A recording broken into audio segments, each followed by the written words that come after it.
Alright guys, today we are going to be doing 6-3, dividing radicals. Alright, so we did multiplying, we did adding and subtracting. Alright, it's kind of like terms.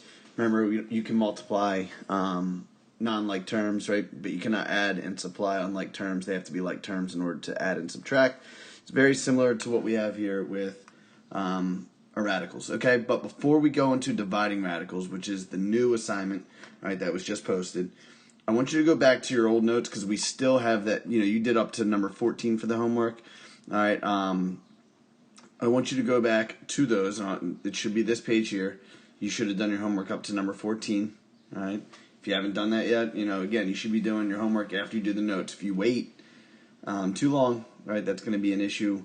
You're going to forget how to do it. You should be doing it while it's fresh and keeping up with this stuff, okay? It is a little bit more difficult when you're not at school. Now, we're going to go to the binomial example. So this is from your last notes and homework assignment, all right?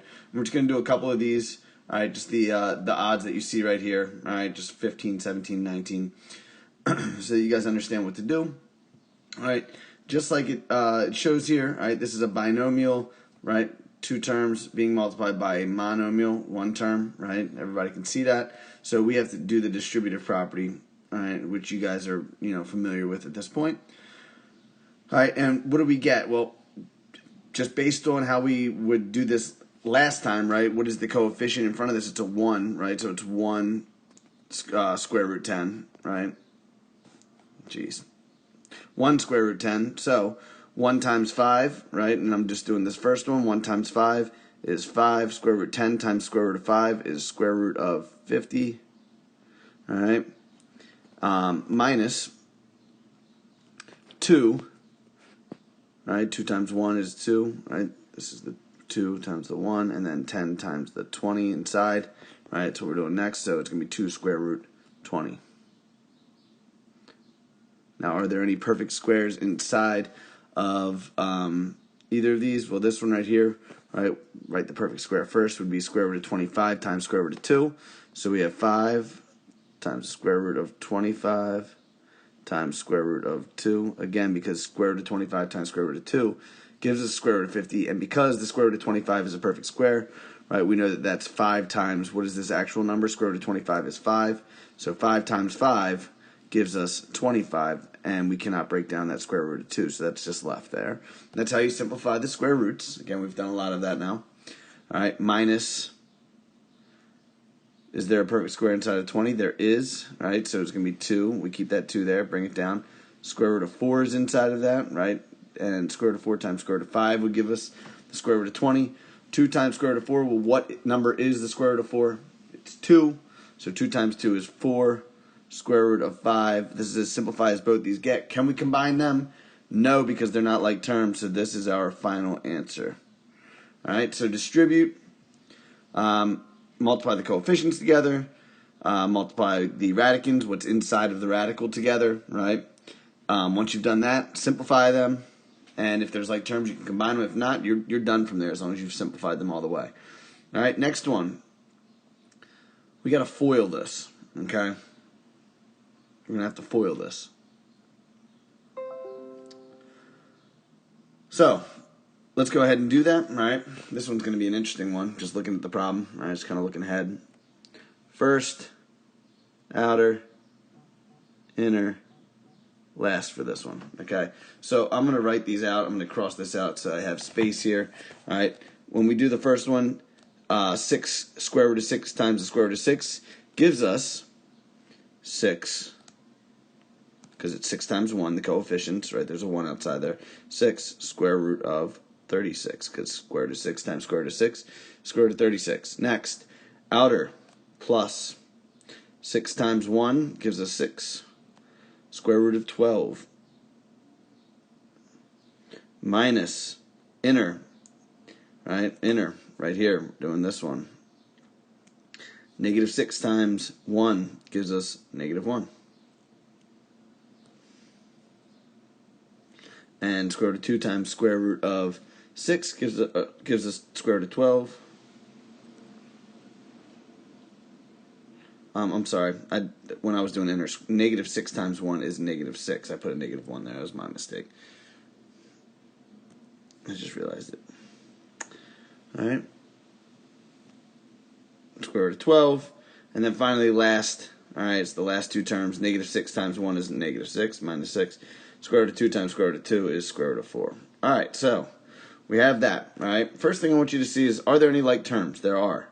These are like terms here, right? They both have the same square root in the back, square root of 12. Well, this is like saying 6x minus 6x, basically, which is what? 0, right? So this right here breaks down to 0, all right? So let's see what we're left with here.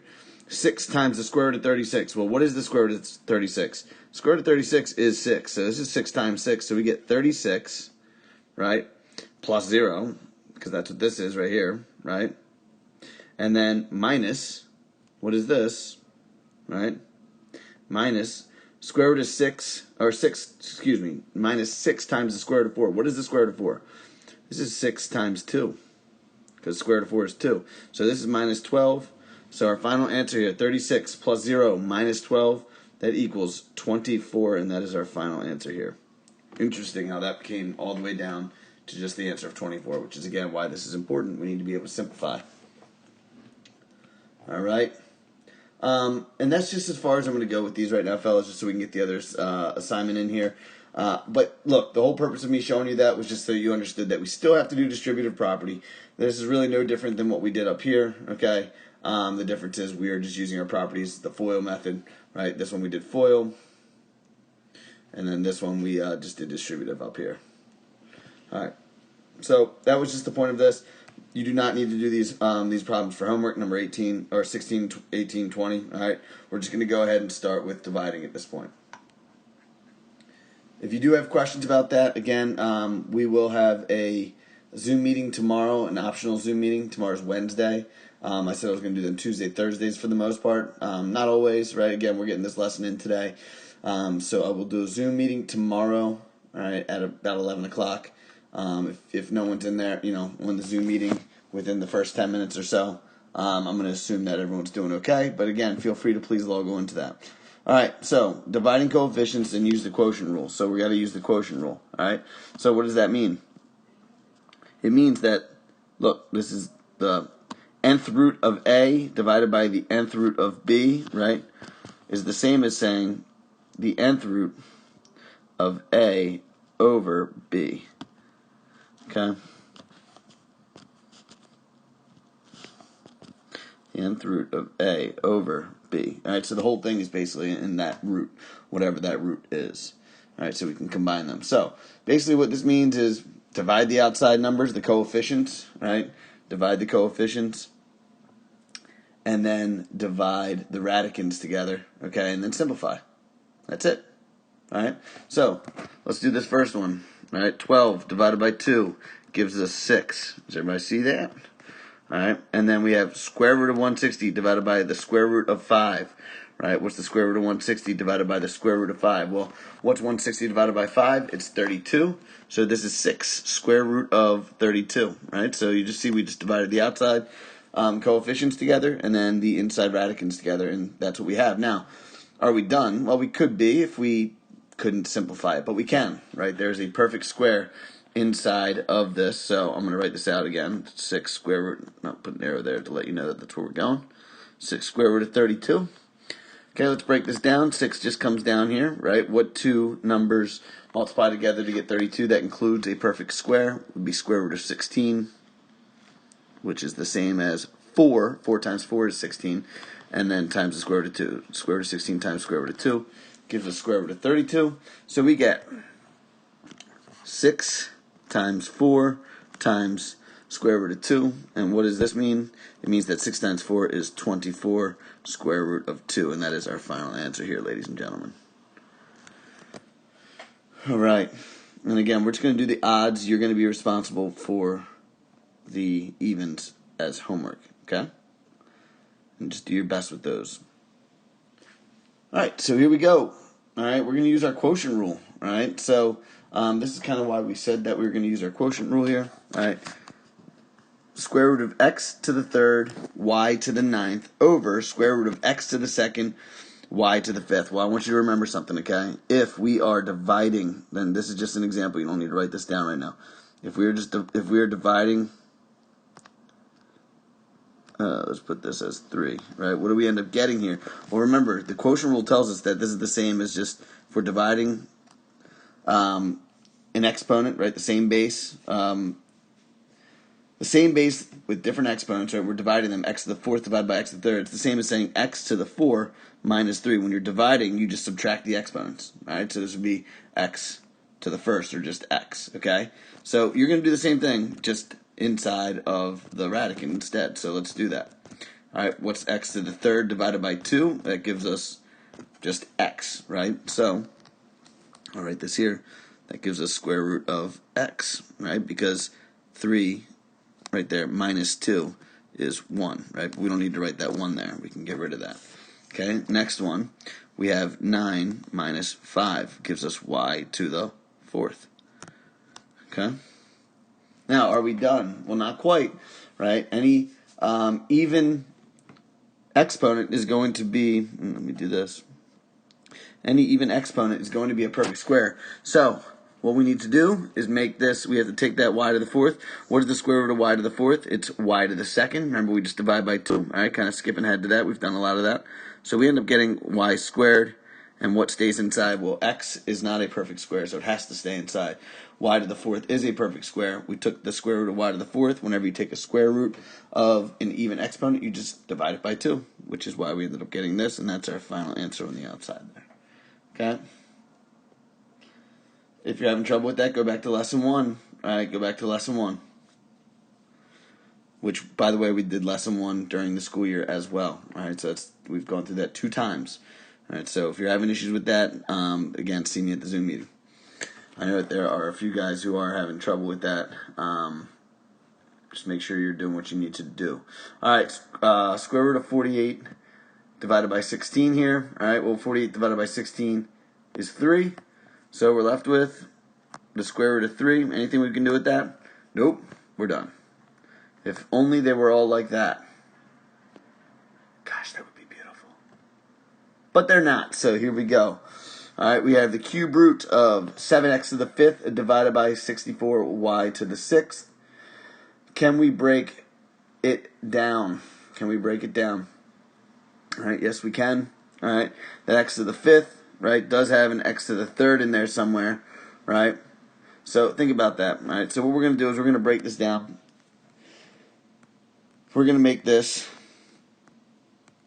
and I'll write this as an equal sign here. The cube root of 7x squared. What? How are you doing that? Well, I'm breaking it apart so that we find ourselves a perfect cube. 7 is not a perfect cube, all right, at all, so it's just staying there. X squared. Now, why did I write x squared? Well, the perfect cube is x to the 3rd. Think about it. Square root of x squared times, the cube root of x squared times the cube root of x to the 3rd would give me x to the 5th, right? So I broke it down to find that perfect square, which was x to the 3rd, right? And what is the cube root of x to the 3rd? Well, because this is 3, right? It's a cube root. We just divide by 3, right? 3 divided by 3 is 1, so it's x to the 1st. So at the numerator, okay, this is all the numerator, we get x outside of the cube root, right? And inside, this stays on the inside there, all right? 7x squared. None of that is a perfect cube. So that all has to stay inside. 7x squared. All right, we're almost done. Let's do the denominator in orange, and I'll start it off over here, and then we'll put our final answer down here, okay? So, 64, is that a perfect cube? You betcha, all right? 4 times 4 is 8. 4 times 4 is 16. Sheesh. It's been a while, fellas. 4 times 4 is 16. 16 times 4 is 64. Luckily, I caught myself right away. That could have been bad. All right, here we go. 4. The cube root of 64 is 4. The cube root of y to the 6th, right? 6 divided by 3, 2. So y squared, and that is our final answer there. 4. There's everything's perfect there, so there will not be a cube left over. All right? So that is just going ahead and using the quotient quotient rule to simplify radicals. All right, we're 15 minutes into this video. We are going to go ahead and do what's known as rationalizing the denominator. Okay, and I'm going to explain that to you here. This is the last part of this. Okay, you can't have a final answer, right, that has a. Well, let me rephrase that. Right, let's say you're taking the SAT. It might say, complete this problem. Make sure that you rationalize any denominators. Right, a lot of times college classes, algebra 2 classes, calc classes, whatever it might be, from here on out, right? They ask you to have a rational number in the denominator. Well, think about this. This is an irrational number right here, right? 2 to the square root 5, 2 square root 5 is irrational, right? Type in square root of 5 in your calculator and see what you get. Type in 2 times square root of 5, see what you get. You're going to get a number that is a it's not repeating, it's not terminating, it goes on forever in no particular order, right? It's an irrational number. So, again, you can't have irrational numbers on your denominator. So we have to do what's known as rationalizing the denominator. So, look at the rules up here. It says monomial denominators, which is what we have here, a monomial denominator. It says multiply the numerator and denominator by the radical. Okay, what's the radical? Well, for number 9, the radical is square root of 5, okay? By the way, in this case, because I'm not doing this one for you, but I will set this one up for you, go ahead and make it like this, square root of 8 over square root of 15. Remember, that means the same thing. All right, so you're going to go ahead and multiply the bottom by square root of 15 there when you get to it. But anyway, here we go. So what I need to do is says multiply the numerator and denominator by the radical, and that should get rid of the radical for us. You'll see why, right? So going to go ahead and put a square root of 5 there. And we're multiplying it square root of 5 there. What do we end up getting? We get 3 square root of 5 when we multiply the top times 2 square root of 5 times square root of 5, which is 2 square root of 25. Now you're going to see this kind of happen here. When you multiply 2 square roots that have the same radicand, so square root of 5 times square root of 5, the answer to that will just be 5. Think about it. What's the square root of 5 times the square root of 5? It's the square root of 25, right? What's the square root of 25? 5, right? So 2 times 5 ends up getting us our final answer here, which is 3 square root of 5 over 2 times 25, and I'm going to circle that. 2 times square root of 25, 2 times square root of 25. What's the square root of 25? The square root of 25 is 5. So this is saying 2 times 5. 2 times 5 is just 10, and that is our final answer right there. Let's go on to the next page. Again, what are you going to be doing here? You're going to be multiplying the square root of 15 to the top and bottom. Right? What's this going to end up being? The bottom's just going to be 15. All right. Go to the next page. So here we go. Multiplied by the radical, since this is a monomial, okay? And this is, again, why we had to actually do the beginning of our lesson today the way we did. You'll see in a moment, all right? Multiplying by the radical, so times, and I'm just going to do that, square root of 7, square root of 7, all right? I'm going to write it out. 3. What's the square root of 7 times 12? Well, 12 times 7 is 84. All right, so square root of 84. Okay. And 4 square root of 49 on the bottom, because it's 4 times square root of 7 times square root of 7, right, which is square root of 49. What is the square root of 49? The square root of 49 is just 7. See how when you multiply the same thing together, right, it just becomes 7, right? 4 times 7 will give us our denominator, but we got to do the top as well, right? So does 84 have any perfect squares in it? Well, 4 is in there, right? So there's going to be 3 times the square root of 4 times the square root of 21. 21 times 4 is 84, all right? And that's all over 4 times 7, because it's 4 times the square root of 49. 3 times the square root of 4 is, what's the square root of 4? It's 2, so it's 6. 3 times 2 is 6, square root of 21. All right, and then 4 times 7 is 28. So this is our final answer right here. I hope you guys understand that.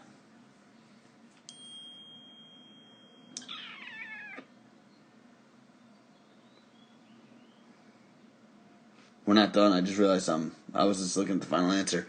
Wasn't working.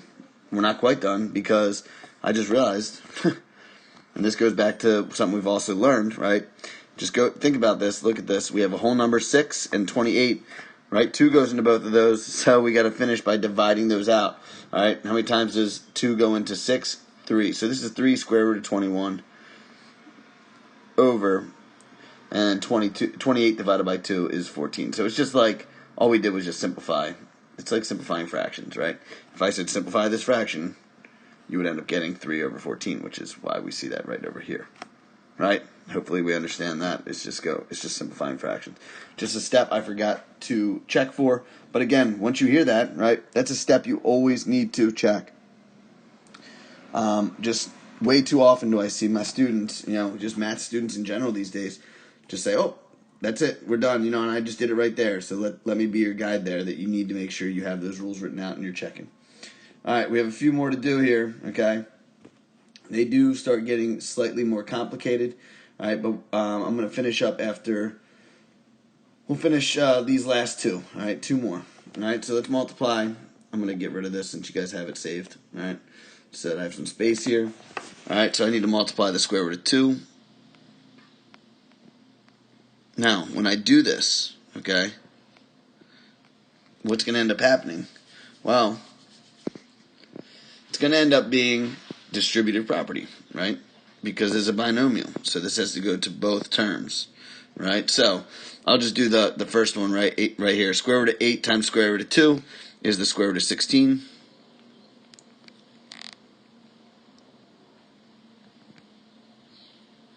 All right, minus square root of 2 times square root of 2 is square root of 4. So we have square root of 16 minus square root of 4 over square root of 2 times square root of 2 is the square root of 4. Let's go ahead and simplify all these. I think you see what's happening here. All right, square root of 16 is 4. Square root of minus the square root of 4 is 2. Over square root of 4 is 2. 4 minus 2, right, equals, and try not to write this on that page. I just don't have zoom in capabilities. 4 minus 2 is 2 over 2. This whole thing equals 1. Isn't that crazy? Who would have thought that? I don't think anyone. Doesn't even make sense, does it? It's so crazy. Square root of 8 minus 2 over the square root of 2 is 1. 12. All right. Last one, 15. Now this one's a little bit different. It's a special case here compared to the rest, okay? This is where it gets a little bit tricky. All right? And I want you to see what's happening here. We have 4 plus the square root of 2. Now, if we have a binomial, let's go back to our rules here. It says multiply the numerator and denominator by the conjugate, the same expression but with opposite signs in the middle. All right, so with opposite signs in the middle, when you have a binomial denominator and you need to rationalize it, right? You see that this is a plus sign here, right? It says multiply by the same binomial except the conjugate has to have the opposite sign in the middle of it. So in this case, for number 15, we're going to be multiplying the top and bottom. Instead of being 4 plus square root of 2, 4 minus the square root of 2. Hopefully that makes sense to you. All right, so 4 minus the square root of 2. Why are we doing this? Because it's a binomial on the denominator. 2 terms. All right? Not a plus sign, it's a minus sign. It's a weird rule there. So, again, pay close attention to that. That's why I put a star next to it. All right? And we need to do that to the top as well. 4 minus square root of 2. Now, when we do that, what happens is it's kind of magic. Right? We FOIL the bottom here. And it's going to end up getting rid of that middle sign for us, or the radical sign on the denominator. It's kind of magic, right? It's kind of neat. You might be like, yeah, no, it's not, and that's fine, right? But it's just interesting that's how math works. It just blows my mind sometimes. All right, so let's go ahead and do this. All right, we need to do the top first. This is going to be distributive here. All right, so let's go ahead and do the numerator. All right, and I'm going to put my fraction bar down. All right, when I do that, 4 times 4 gives me 16. Minus 4 times square root of 2 is 4 square root of 2. Okay, now we're going to do the denominator, which is going to be a little bit longer here. All right. So 4 times 4. Now I'm doing first. I'm going to do this with a yellow right here just for a sec. First, outer, inner, last. That's the order I'm going in, okay? So if you need to rewind and see that again, first, outer, inner, last. All right? So first, 4 times 4 is, and I'm going to give myself a little bit of space here, 16. So I'm going to start that way over here. Make that fraction bar a little bit bigger here because I know it's going to be 4 terms, right? I'm doing FOIL. All right, hopefully everyone's like, yep, totally makes sense, on board with where you're at. All right, minus. Now we're doing inner. 4 times the square root of 2 is minus. Sorry, I put minus there. It is first, outer. Yeah, it's outer next. Sorry. So outer, 4 times the minus square root of 2 would give us minus 4 square root of 2. Then we do the inside, positive 4, right, times the square root of 2 is plus 4 square root of 2. You'll see that those are going to cancel out. And then square root of 2, it's plus square root of 2 times negative square root of 2 gives us minus square root of 4. All right, and I'm going to finish this up, and I'm going to rewrite this answer right over here. All right, the answer would be 16 minus 4 square root of 2. Does that remain at the top there? Well, for now it will, okay? For now it will. But let's simplify that bottom. All right, so for now it's going to be 16 minus 4 square root of 2 over, all right, what do we end up getting here? Well, these cancel out right here. They're both the same, right? It's negative 4 square root of 2 plus 4 square root of 2. Those are opposites, so those cancel out. Those are 0. So we're left with 16 minus square root of 4, which is 16 minus, this is 2, right?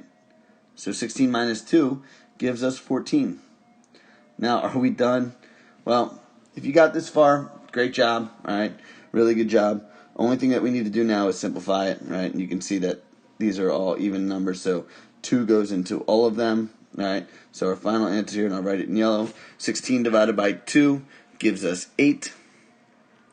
Minus 4 divided by 2 is 2. Square root of 2 stays there on the end. Over 14 divided by 2, which is 7, and that is our final answer.